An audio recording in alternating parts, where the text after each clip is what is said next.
네, 대선 주자에게 듣는다 순서입니다.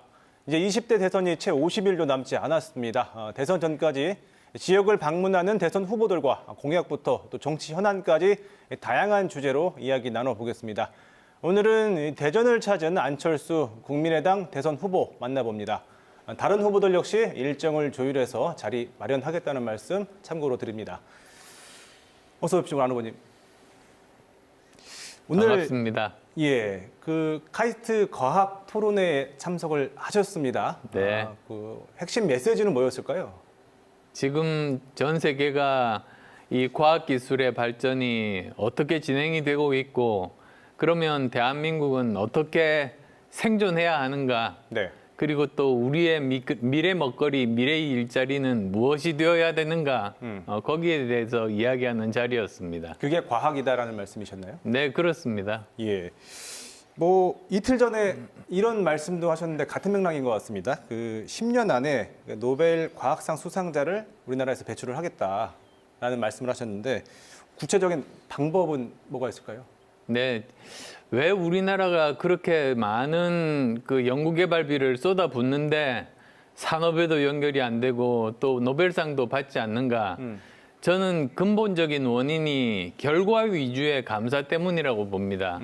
우리나라 국가에서 제공하는 그 연구개발비의 성공 확률이 98%입니다. 이게 좋은 게 아니고 예. 반대입니다. 오히려 처음부터 성공 가능성이 많은 연구만 신청한다는 겁니다. 그러니까 아무것도 안 나오는 것이죠. 예. 그래서 저는 이제부터는 완전히 생각을 바꿔서 과정 위주의 감사를 해야 된다. 즉 과정에서 아무런 그 도덕적인 문제도 없고 정말로 성실하게 했다면 결과에 책임을 묻지 않는다. 이렇게 바꾸면 0.1%의 가능성이 있는 그런 곳에서도 사람들이 도전을 해서 999명이 성공해도 한 명은 노벨상감인 세계 최초의 발견을 할 수 있을 겁니다. 예. 그런 차원에서 네, 그렇습니다. 지원을 하시겠다. 또 지역에서는요, 이 부분도 최근에 이슈인데요. 그 국민의힘 윤석열 대선 후보가 항공우주청을 경남에 설립하겠다라는 공약을 내놨습니다. 물론 여기에 대해서 대전에서는 지금 지역의 우주국방 클러스터 조성을 목표로 하고 있는데 그렇다 보니까 반발이 좀 나오고 있습니다. 자, 이 우주국방 클러스터 또는 이제 항공우주청 어디가 최적지라고 보시는지요? 저는 대전이 최적지라고 봅니다.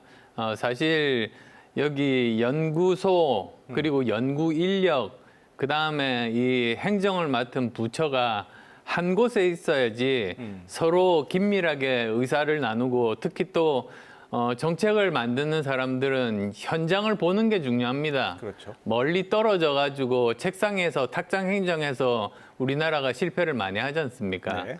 근데 지금 현재 이 항공 우주에 대한 거의 모든 중요한 R&D는 전부 대전에서 진행됩니다. 네. 그래서 저는 당연히 항공우주청도 대전에 있는 것이 시너지가 난다. 그것이 우리나라 전체에 도움이 된다. 그렇게 말씀드리고 싶습니다. 예. 그런 차원에서 이 과기부도 대전으로 이전하겠다라는 말씀을 하신 건가요? 그렇습니다. 예. 과기부도 뭐 세종과 그렇게 멀지는 않습니다만 그래도 같이 있는 것이 훨씬 더 발전하는 데 좋다는 말인데요. 실리콘밸리에서 이런 말이 있습니다. 운전해서 1시간 이내의 회사에만 투자한다. 그런 말이 있거든요. 그 말이 무슨 말이냐면 예. 결국은 모든 일들은 사람이 하는 일이라 직접 만나서 이야기를 하고 의논을 하는 것이 제대로 일을 할 수 있는 방법이다라는 뜻인데요. 같은 뜻입니다. 이 과학기술에 대해서 연구소에 그 바로 부근에 행정을 맡은 담당 부서가 있어야 현장의 어려움도 알고 지금 현재 진행되는 상황도 실시간으로 알 수가 있는 겁니다. 알겠습니다. 이제 세종하고 충남 지역 관련한 발전 전략도 한번 질문을 드려보겠습니다. 예. 이전 2달 전에 여기 출연하셨을 때 이 공공기관 이전으로 지역이 발전되는지 의문이다라는 말씀을 하셨는데 그렇다면 공공기관 이전 없이 세종이나 충남이 발전할 수 있는 전략 뭐가 있을까요? 저는 가장 중요한 게 두 가지라고 봅니다. 예. 우선 첫 번째는 광역 경제권을 만드는 겁니다. 사회학자들의 이야기로는 최소한 인구가 500만 명 정도가 되면 자생적으로 경제가 발전하고 선순환 구조가 만들 수 있다고 합니다. 예. 그런데 우리가 보면 대전 150만, 그리고 충남 200만, 또한 그 충북 150만 정도, 이렇게 다 합하게 보면은 500만 정도의 규모가 됩니다. 예. 여기서 자생적으로 저는 많은 발전들이 이루어질 수 있을 거라고 보고요. 예. 그 다음에 핵심은 민간 기업 유치입니다. 예. 지금까지 우리 정부가 뭐 많은 노력은 했습니다만 공기업 이전, 공기관 이전만 했습니다. 예. 그런데 그게 결국은 낮에는 뭐 주중에는 일하다가 주말에는 그냥 다시 서울로 가버려서 지역 경제 발전에 아무런 도움이 되지 않았지 않습니까? 예. 그래서 오히려 그런 방법보다는 제대로 민간 기업을 유치할 수 있는 그런 법적인 권한과 재정권을 지방 정부가 가져야 된다. 예. 지금은 중앙 정부가 다 독점하고 있거든요. 그런 말씀 드리고 싶어요. 예. 자, 이번엔 그러면 현실 정치 얘기도 좀 해보겠습니다. 지난 연말부터 좀 가팔랐던 지지율이 최근 들어서는 좀 주춤한 것 같은데요. 후보님께서는 이제 곧 3강 구도를 만들겠다고 말씀하셨는데 이건 언제쯤일까요? 저는 설 전후 보고 있습니다. 다음 주. 예. 네, 그렇습니다. 그리고 사실 이게 어떤 추측이나 희망 사항이 아니라 지금까지 제가 선거 경험상 중도층들이 언제 어떻게 결정을 하는가에 대한 어느 정도 저 나름대로의 확신이 있어서 그렇습니다. 그렇군요. 예를 들면 지난 2017년입니다. 그때 5월 달 대선이었는데 예. 4개월 전인 1월 달 제 그 지지율은 5%였습니다. 그리고 2월 달이 됐는데도 6, 7% 한 자리 숫자를 벗어나지 못했습니다. 처음으로 두 자리 숫자 10%가 된 게 대선 2달 전이었죠. 그래서 이번 같으면 대선 2달 전은 아마도 연말 연초니까 그때가 되면 두 자리가 될 거다. 그렇게 말씀을 드렸는데 그대로 맞았습니다. 또 제가 이번 설에 제대로 3강 구도가 될 것이라고 말씀드린 이유도 그런데요. 제가 생각해 봤습니다. 왜 이렇게 중도층의 움직임이 다른 일반적인 적극 지지자들과는 좀 다른가? 적극 지지자들은 처음부터 의사를 표명해서 양당의 그 지지율이 나옵니다. 그런데 이 중도층의 특성은 어느 당이 승리하는가가 중요한 게 아니라 예. 우리의 삶을 더 낫게 만들 사람이 어떤 사람인가, 예. 그게 제일 중요하거든요. 특히 대선이 그렇습니다. 예. 그래서 거기에 대한 확신을 얻으려면 그 사람의 행동을 면밀하게 관찰하고 이야기를 듣고 그리고 그 사람이 실제로 하는 행동을 봐야 됩니다. 그러고 나서 결정을 보통 예. 2달 전부터 시작합니다. 예. 그래서 이제부터 시작되는 겁니다. 그럼 그런 어필을 하셔야 되는데 지금 TV 토론회가 법정 토론회는 아니지만 TV 토론회가 그 윤석열, 이재명 양 후보 간에 치러지게 지금 생겼습니다. 지금 상황은 여기에 대해서는 어떤 입장이신지요? 짧게 좀 부탁드립니다. 대한민국 헌정사상 이런 일은 없습니다. 이거야말로 사실은 거대 정당의 갑질인 거죠. 예. 갑질을 떠나서 사실은 국민들은 기본적으로 알 권리가 있습니다. 예. 그런 국민들의 그 알 권리를 빼앗는 아하. 정말 폭압적인 그런 이 토론이라고 생각합니다. 방송금지. 예.